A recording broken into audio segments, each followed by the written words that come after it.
जय हिंद। तो चलिए, इससे पहले आपको क्या बताए थे, पॉलिटी। पॉलिटी में आपको हम क्या बताए थे, तो पॉलिटी में आपको हम भारत शासन अधिनियम के बारे में बता रहे थे। तो चलिए, आपको बताए थे भारत शासन अधिनियम। अधिनियम किसे कहते हैं, चार्टर्ड एक्ट किसे कहते हैं, ये सब आपको बता दिए थे। आपको बताए थे कि जो भी 1857 से जितने भी ब्रिटिश ईस्ट इंडिया कंपनी द्वारा लगाए गए नियम कानून है भारत पर, वो सब क्या कहलाए, चार्टर्ड एक्ट कहलाए। और इसके बाद जो नियम कानून लाए गए उसे अधिनियम कहा गया। सब आपको बता दिए थे। आपको सबसे पहले क्या बताए थे, 1773 का चार्टर्ड एक्ट। क्या बताए थे, रेगुलेटिंग चार्टर्ड एक्ट। कौन सा लाया था, रेगुलेटिंग एक्ट 1773 का रेगुलेटिंग एक्ट। इसके तहत क्या क्या क्या लाया गया था, इसमें आपको बताए थे कि अंग्रेज जो थे वो 3 जगह थे।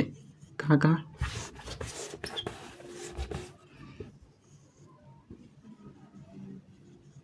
इधर उसे तो भारत, पाकिस्तान जो तो भारत में था उस समय, ये इधर की ओर पाकिस्तान था। तो कहाँ कहाँ कब्जा किए थे, यहाँ मद्रास में और यहाँ बम्बई में और यहाँ पर कोलकाता, कोलकाता। तो यहाँ पर तीन जगह पर कौन थे, अंग्रेज थे। तो जो 1773 का जो रेगुलेटिंग एक्ट लाया गया, उसके तहत ये मद्रास और बम्बई को कोलकाता के अधीन कर दिया गया। कोलकाता को अधीन, कोलकाता के क्या कर देगा, अधीन कर दिया। और कोलकाता के गवर्नर को उसको गवर्नर जनरल बना देगा। कोलकाता के गवर्नर को गवर्नर जनरल बना देगा और तीनों को अधीन कर देगा, किसे, कोलकाता। और यहाँ पर सुप्रीम कोर्ट की स्थापना किया गया। किसका स्थापना किया गया, सुप्रीम कोर्ट की स्थापना किया गया 1773 के रेगुलेटिंग एक्ट में। उसको 1774 Pitt's India act, Pitt's India act 1774 का Pitt's India act. Pitt's India act में क्या किया गया, इसमें द्वैध शासन लागू किया, द्वैध शासन लागू किया गया। इसमें कहा गया कि जो जितने भी जो व्यापार है भारत का, कौन देंगे, तो कंट्रोलर। कौन देंगे, कंट्रोल, कंट्रोल डायरेक्टर। जो व्यापार है, व्यापार कौन देगा, डायरेक्टर। और जितने भी राजनीतिक काम है, राजनीतिक जो है वो कौन देगा, तो कंट्रोलर कौन देगा, कंट्रोल देगा। तो 1774 के पिट्स इंडिया एक्ट में कौन देगा, द्वैध शासन लगेगा, व्यापार को डायरेक्टर और राजनीतिक कंट्रोल देगा। फिर उसके बाद 2 साल फिर लाया गया 1786 में चार्टर्ड एक्ट। इसके तहत कहा गया कि जितने भी जो 1784 में जो जितने भी कमियाँ थी उसको दूर किया गया। और इसमें गवर्नर जनरल को वीटो पावर देगा। क्या है, वीटो पावर। क्या देगा, वीटो पावर। वीटो पावर का मतलब होता है कोई से भी विधेयक पर रोक देना, क्या कहता है, वीटो पावर। तो 1786 में क्या लिया गया था, वीटो पावर लिया गया था। तो 3 को 1700 कहा गया, 1773 में रेगुलेटिंग एक्ट, 1764 में पिट्स इंडिया एक्ट, 1786 में वीटो पावर का लाया गया था। फिर अब 1800 पर आते हैं। 1800 में देंगे तो सबसे पहले 1813 में कहता है, 1813 का चार्टर्ड एक्ट लाया गया। इसके तहत कहा गया, इसमें क्या कहा गया, इसमें पहले तो जितने ब्रिटिश ईस्ट इंडिया कंपनी का एकाधिकार को सीमित किया गया। अधिकार को सीमित किया गया, नहीं कम किया गया। क्या किया गया, कम किया गया। और इसमें कहा गया कि ठीक है, इसमें कहा गया और भी जितने भी अगल बगल के देश हैं, आसपास के क्षेत्र हैं, वो व्यापार कर सकते हैं। लेकिन जो चीन के साथ व्यापार है वो ब्रिटिश ईस्ट इंडिया कंपनी देगी। तो चीन के व्यापार के, चीन और चायपत्ती, चीन के साथ व्यापार और चाय, ये कौन देगी, ब्रिटिश ईस्ट इंडिया कंपनी। तो इसको छोड़कर एकाधिकार को सीमित किया गया। उसके बाद शिक्षा पर 1 लाख, शिक्षा पर 1 लाख रुपए, 1 लाख रुपए खर्च किया गया। किसमें, शिक्षा पर 1 लाख रुपए खर्च करने की बात की गई 1813 के चार्टर्ड एक्ट में। उसके बाद ईसाई धर्म का प्रचार, ईसाई धर्म किसका प्रचार किया गया, ईसाई धर्म का प्रचार किया गया 1813 के चार्टर्ड एक्ट में। तो ये सब फिर आया 20 साल बाद, फिर इसके 20 साल बाद फिर 1833 में चार्टर्ड एक्ट। इसमें क्या किया, जो ब्रिटिश ईस्ट इंडिया कंपनी थी उसका एकाधिकार पूरी तरह से खत्म कर दिया। अधिकार को पूरी तरह से क्या कर दिया, खत्म, समाप्त कर दिया गया। चीन के साथ व्यापार जो था वो भी क्या हो गया, समाप्त हो गया। और शिक्षा का जो माध्यम था, शिक्षा का जो माध्यम था वो इंग्लिश कर दिया गया। कहते हैं इंग्लिश, अंग्रेजी में कर दिया, इंग्लिश कर दिया शिक्षा का माध्यम। और जो बंगाल का गवर्नर, उस समय क्या हुआ था कि बंगाल के जो गवर्नर जनरल था वो मद्रास, बम्बई और कोलकाता को मतलब दबाव करता था। लेकिन बाद में अंग्रेज़ों का विस्तार पूरे भारत में फैल गया। क्या पूरे भारत में फैल गया? और जब पूरे भारत में फैल गया तो अब तो ये कोलकाता का नहीं कहा जाएगा, पूरे भारत का गवर्नर जनरल कहा गया, क्योंकि पूरे भारत पर उसका क्या हो गया, छाप पड़ गया, अधिकार पड़ गया। तो जो बंगाल का गवर्नर जनरल था तो 1833 के चार्टर एक्ट के तहत क्या कर देगा, बंगाल का गवर्नर जनरल जो था उसे पूरे भारत का गवर्नर जनरल बना देगा। भारत का गवर्नर जनरल, भारत का जनरल, पूरे भारत का क्या कर देगा, गवर्नर जनरल। किसके तहत? 1833 के चार्टर एक्ट के तहत। फिर आया 20 साल बाद, इसके बाद क्या आया 1853 में। 1853 में क्या लाएगा, खुली प्रतियोगिता। क्या था? खुली, क्योंकि अंग्रेज जो थे वो जितने भी यहाँ पर अब अंग्रेज शासन कर रहे थे यहाँ पर, तो जो भी अधिकारी जो थे तो अंग्रेज अपने मन से किसी को बैठा देते थे। तो इसके तहत क्या किया गया, इसके तहत 1853 में क्या कहते हैं, खुली प्रतियोगिता। खुली प्रतियोगिता क्या कर देगा, खुली प्रतियोगिता। खुली प्रतियोगिता मतलब आज के समय कंपटीशन। क्या कंपटीशन? यानी जो एग्ज़ाम देकर आएगा तो उसको हम लोग क्या करते हैं, भारत के लोगों भी अगर एग्ज़ाम देकर आएंगे तो हम ब्रिटिश ईस्ट इंडिया कंपनी में जो भी छोटे मोटे पद है उसको हम देंगे भारत के लोगों को। किसके तहत? 1853 की खुली प्रतियोगिता के तहत लाया।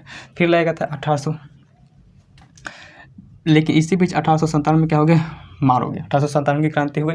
अब 1857 की क्रांति हो गई तो अंग्रेज पूरी तरह से दहल गए। क्या हो गया, पूरी तरह से दहल गया कि अब ज़्यादा दबाव नहीं डाल सकते हैं किस पर, भारतीय लोगों पर, क्योंकि उसको आक्रोश की भावना जाग चुकी है। तो फिर जब 1857 की क्रांति थमी तो फिर लाया 1858 में चार्टर एक्ट, ये अधिनियम आया।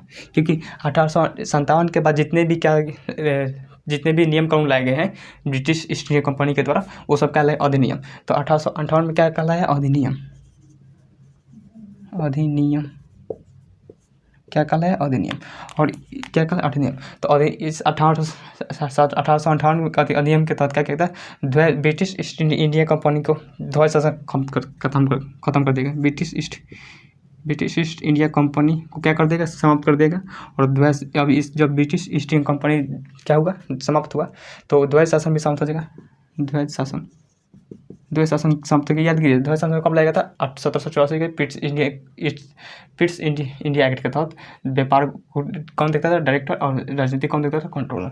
तो ध्वज शासन लागू किया था इस समय, और 1858 में क्या कर देगा, समाप्त कर देगा। जब ब्रिटिश इंडिया कंपनी समाप्त हो गई तो भारत को देख रेख की जिम्मेदारी किसे दे दिएगा, जो ब्रिटेन में के राजा थे उसको। तो इसका ब्रिटेन के राजा क्राउन कहते हैं उस समय। तो इसका देख रेख की जिम्मेदारी किसे दे दिया गया, राजा को। तो देख रेख की जिम्मेदारी किसे दे दिया गया, राजा को दे देगा। अब बताइए, राजा तो भारत पर ब्रिटेन में रहकर राजा भारत को नजर कैसे रखेगा कि कौन सी कानून इसके लिए अच्छी होगी, कौन सी कानून नहीं अच्छी होगी। और उस समय तो कोई गूगल वगैरह उस समय उतना डेवलप था नहीं। गूगल डेवलप का उस समय होएगा नहीं, गूगल था नहीं व्हाट्सअप था, नहीं फेसबुक था, नहीं इंस्टाग्राम था। तो राजा वहाँ से डिसीजन कैसे लेगा। तो राजा ने अपना एक चमचा भेजा। क्या था, चमचा भेजा, जिसे वायसराय कहा गया। वायसराय क्या कहा गया, वायसराय। तो राजा अपना एक चमचा भेजा जिसे वायसराय कहा गया, और उसको कहा कि जाओ तुम भारत पर मतलब देखकर वहाँ पर स्थिति को देखकर नियम कानून को बनाना। लेकिन अब बताइए, वायसराय जब भेजेगा तो वायसराय कोई ठीक से काम कर रहा है कि नहीं कर रहा है, तो उसके लिए फिर कोई ना कोई एक व्यक्ति चाहिए कि राजा को बता सके कि वायसराय ठीक से काम कर रहा है कि नहीं कर रहा है। तो राजा ने अपना एक चमचा भेजा जिसे वायसराय कहा गया, और राजा अपना एक मंत्री भेजा जिसे क्या कहा गया, जिसे राज सचिव कहा गया। मंत्री भेजा जिसे राज सचिव का पावर ज़्यादा है क्योंकि वहाँ का मंत्री था। तो राज सचिव जो था वो किस पर नजर रखता था, वायसराय पर, कि वायसराय कोई ठीक से काम कर रहा है कि नहीं कर रहा है। तो ये हो गया राजा। लेकिन बाद में जब क्या हुआ कि ब्रिटेन का राजा लोल था, बकला, उसको वहाँ के जनता ने दौरा मारा था। क्या था, दौरा मारा था। लेकिन उसका राजा का कोई बेटा नहीं था, उसकी एक बेटी थी। तो बेटी क्या की, वो जाकर हॉलैंड के राजा से फंस गई। नीदरलैंड अभी का नाम है। तो हॉलैंड के राजा से फंस गई। नो डाउट हॉलैंड का राजा तो ठीक ठाक था। तो हॉलैंड के राजा से फंस गई। तो जब हॉलैंड के राजा से फंस गई तो वो जमाई बनकर कहाँ पर आया, ब्रिटेन में वहाँ पर बैठा। तो वहाँ की जनता ने कहा कि देखो, जनता ने कहा कि ठीक है, तुमने शादी तो वहाँ कर ली, यहाँ पर कोनो मिलते नहीं लोग, तरह जाकर वहाँ कर ले लो। तो वहाँ पर जब शादी कर ली, लेकर आई कहाँ पर, ब्रिटेन में। तो वहाँ की जनता ने कहा कि ऐसा नहीं हो, तो हम राजा वहाँ का है, हम राजा के प्रति उत्तरदायी नहीं, राजा के कोई भी बात नहीं मानेंगे। तो उसमें कहा कि ठीक है, राजा वहाँ का है लेकिन महारानी तो यहाँ की है, तो महारानी की बात मानी जाती है। आज भी वहाँ पर जो है वो महारानी की बात मानी जाती है, राजा के नहीं। तो उसमें जब 1858 का समय किसके हाथ में था? राजा के हाथ में। तो जैसे ही वहाँ पर भी जब रानी संभाली सत्ता, तो यहाँ पर भी जो है जिम्मेदारी किसे देगा? 1876 में देख रहे कि जिम्मेदारी किसे दे दी गया? महारानी को। महारानी कहता वहाँ की ब्रिटेन की महारानी देखने लगी 1876 में। बस इतना याद रखना, 1876 में भारत का जो जितने भी नियम कानून संभालने की जिम्मेदारी किसे मिल गई? महारानी को 1876 में। तो इतना तक पहले आपको बता दिए थे। अब इसके बाद आते हैं एक 1892 कहता 1892 में पहली बार क्या किया गया था? बजट पर बहस करने का अधिकार दिया गया। बजट कहता बजट याद कीजिए, आर्टिकल आपको पढ़ाई में बजट 112।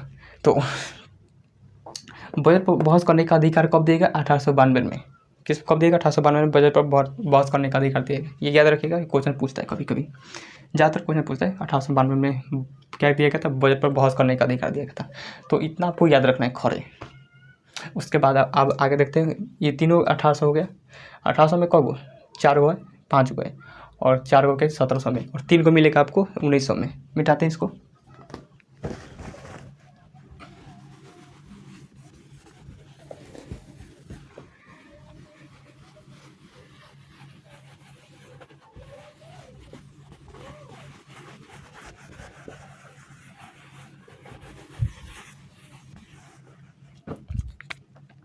अब आएगा 1909। कब आएगा? 1909।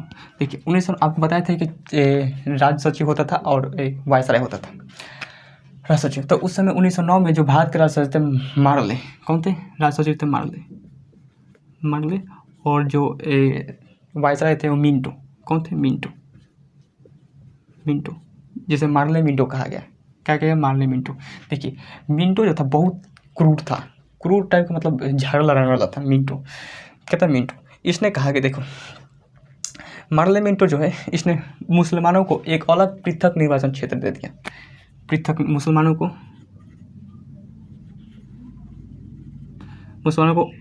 अलग पृथक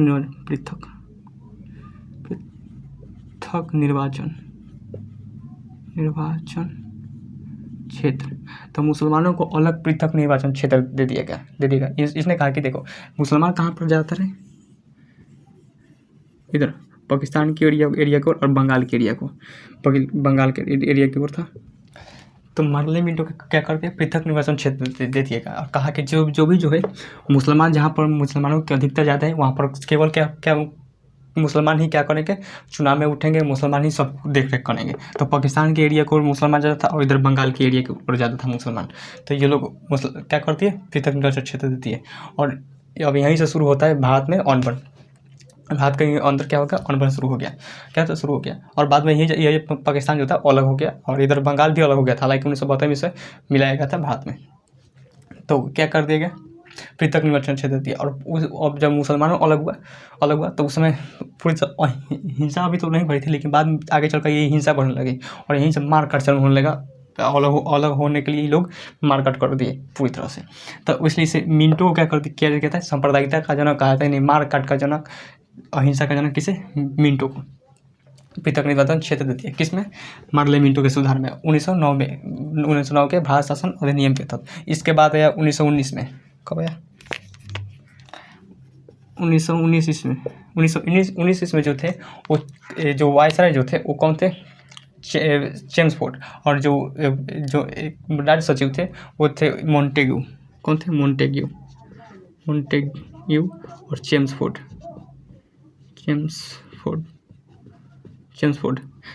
थे। क्या कर चेम्सफोर्ड? इसने कहा कि ठीक, इसने कहा कि और इसको हम भड़काते हैं। क्या कहते हैं? और भड़काएगा। और कहा कि इसने ईसाइयों को भी अलग क्षेत्र दे दिया, यहूदियों को भी अलग क्षेत्र दे दिया। तो हर जन क्या करते? अलग क्षेत्र दे दिया। लेकिन सब लोग अलग नहीं हुए, क्योंकि सब लोग तो बकलोल नहीं है इसके तरह। तो सब लोग अलग नहीं हुए बाद में। तो सब लोग अलग नहीं हुए किसने? मोंटेग्यू चेम्सफोर्ड ने। लेकिन इसमें क्या हुआ? 1919 में मॉन्टेग्यू चेम्सफोर्ड में। इसमें क्या हुआ कि भारत में उस समय जलियांवाला बाग हत्याकांड हो गया था। जलियांवाला बाग हत्याकांड अब पूरी तरह से आक्रोश की भावना जाग चुकी थी कि भारतीयों के अंदर, और ये लोग बहुत मतलब पूरी तरह से आक्रोश में आ गए थे जलियांवाला बाग जब हुआ कांड। तो इसने कहा कि अब अंग्रेज़ों ने सोचा कि क्या किया जाए इसको शांत करने के लिए। तो अंग्रेज़ों ने कहा कि ठीक है, अंग्रेज़ों ने कहा कि कुछ हम इन लोग को क्या करते हैं, शांत करने के लिए हम कुछ करते हैं। तो इसने कहा कि देखिए, अंग्रेज़ों ने कहा कि द्वैध शासन ला दिया, राज्य में द्वैध शासन, राज्यों में द्वैध शासन प्रणाली लाया गया। यानी केंद्र सरकार जो पूरी तरह से किसके अधीन रहेगा, ब्रिटिश ईस्ट इंडिया कंपनी के, यानी अंग्रेज़ों के अधीन रहेगा। ब्रिटिश ईस्ट इंडिया कंपनी तब खत्म हो चुका था, तो वो अंग्रेज़ों का अधीन रहेगा। और बाकी जो राज्य का आधा हिस्सा जो है वो अंग्रेज़ के अंदर रहेगा, और आधा हिस्सा जो है भारतीय रखेंगे, यानी छोट मोट जितने हैं वो भारतीय रखेंगे। किस में मिल गया, 1919 में भारत शासन अधिनियम के तहत। अब भारत की एक चीज़ खराबी है, अगर भारत के लोग आप भारत के लोगों को अंगुली पकड़ा दीजिएगा तो तुरंत वो गर्दन पकड़ लेता है। तो इन लोग क्या हुआ, तो जब ये द्वैध शासन हुआ राज्य में, तो इन्होंने भारतीयों ने कहा कि ठीक है, अब यहाँ तो द्वैध शासन क्या होगा, राज्य में आधा हिस्सा मिल गया, और अगली बार को अधिनियम होगा तो हम राज्य में स्वायत्त राज्य मांगेंगे। स्वायत्त राज्य का मतलब डोमिनियन स्टेट, यानी उसका मतलब होता है कि पूरी राज्य में पूरी तरह से हमारा शासन रहेगा, भारतीय का शासन रहेगा। तो कहा कि धीरे धीरे हम क्या करेंगे, अगर अभी की बार मिल गया क्या, आधा शासन, फिर अगली बार अगर संशोधन अधिनियम आएगा तो हम मिल जाएंगे किसका, अगली बार संशोधन आएगा तो पूरी तरह से मांग करेंगे, राज्य में हमारा पूरा शासन आएगा। फिर अगली बार आएगा तो केंद्र में आधा हिस्सा मांगेंगे, और फिर अगली बार केंद्र का पूरा हिस्सा मांग लेंगे, और कांग्रेस बाहर। तो इनको क्या था, प्लान था। तो जब राज्य में द्वैध शासन लागू हुआ 1919 भारत शासन अधिनियम के तहत, क्या था अधिनियम के तहत, इसी में लाया गया था, महिलाओं को अधिकार दिया गया वोट डालने का अधिकार। महिला फीमेल को वोट का अधिकार दिया गया।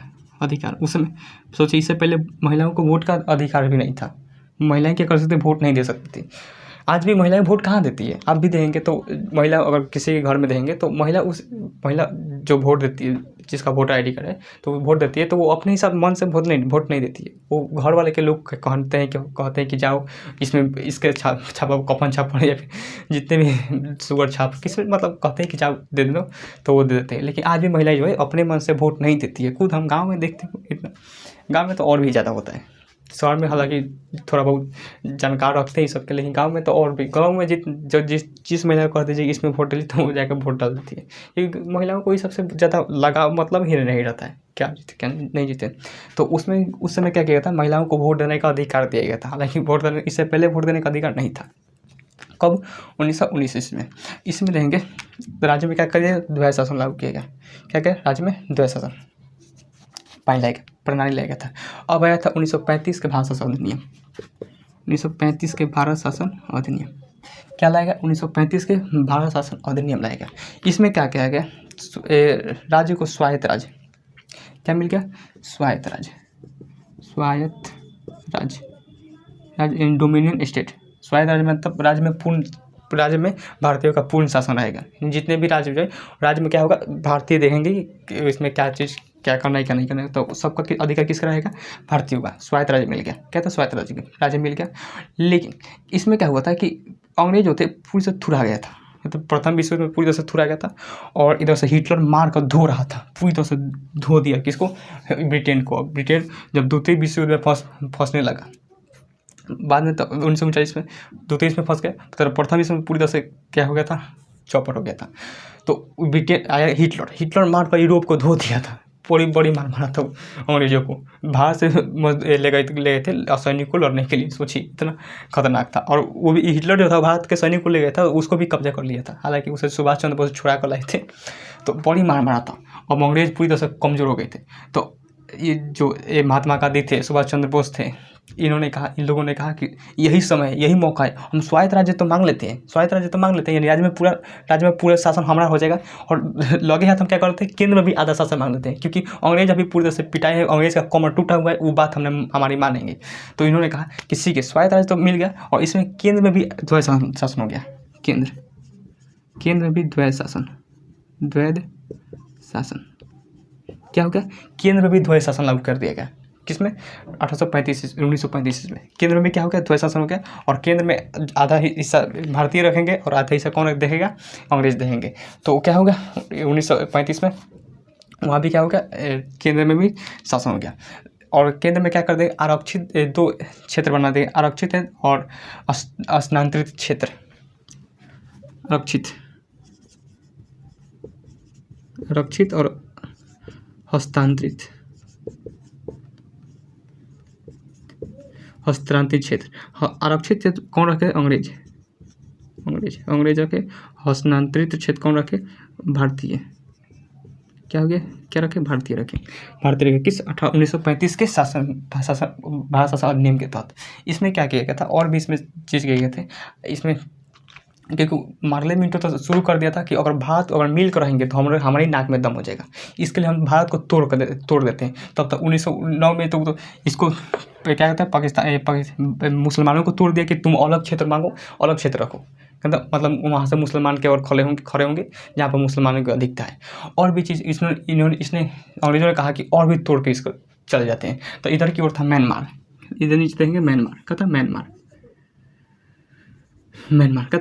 तो म्यांमार को भारत शासन अधिनियम 1935 के तहत क्या कर दिया, अलग किया गया और अलग हुआ 1937 में। अलग कब हुआ, 1937 में।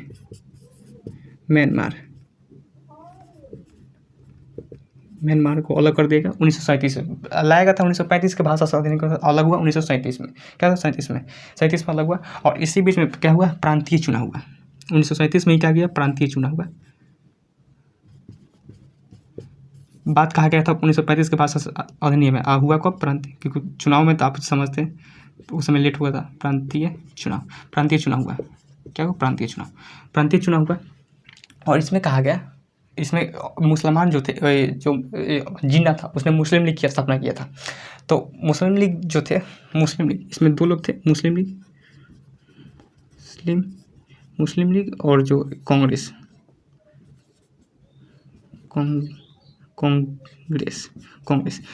थे।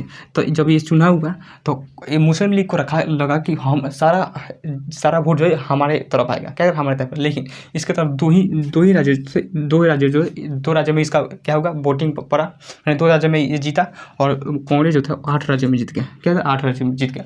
और इसका भूत उतर गया मुस्लिम लीग का, कहता मुस्लिम लीग का भूत उतर गया। और जब ये भूत उतरा कि हमारे साथ नहीं देंगे तो इसने मार काट चालू कर दिया। कहता मार काट चालू कर, जौहर उगलना चालू किया और पूरी तरह से मतलब मार काट की स्थिति बना दिया। तभी जाकर मजबूरन में इसको पाकिस्तान को अलग करना पड़ा, बंगाल को अलग करना पड़ा मजबूरन में जाकर।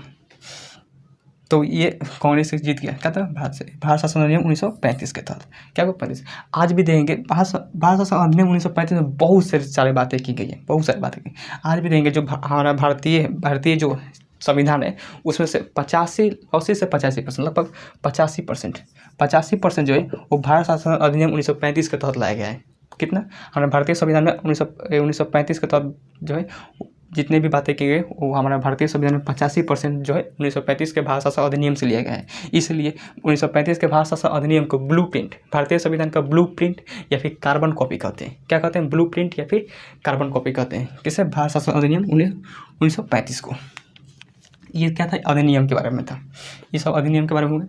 तो अधिनियम आपको याद रखना पड़ेगा। देखिए, आप अगर रिवाइज करेंगे तो आपको याद रहेगा, वरना तो नहीं याद रहेगा। आप सोचेंगे कि याद तो अभी हो जाएगा, अभी 2-4 दिन तक याद रहेगा पूरी तरह से, जहाँ से पूछेंगे वहाँ से बता देंगे। लेकिन जब आप रिवाइज नहीं करिएगा 1 महीना, 2 महीना, 3 महीना, तो तब तक आपको भूल जाएगा। कोई भी चीज़ रिवाइज नहीं करते तो आदमी भूल जाते हैं। आपको तो अच्छी से तरह से मालूम होगा। ये हो गया। तो आज के लिए यहीं तक रहने देते हैं, तब तक मिलते हैं किसी नेक्स्ट क्लास में।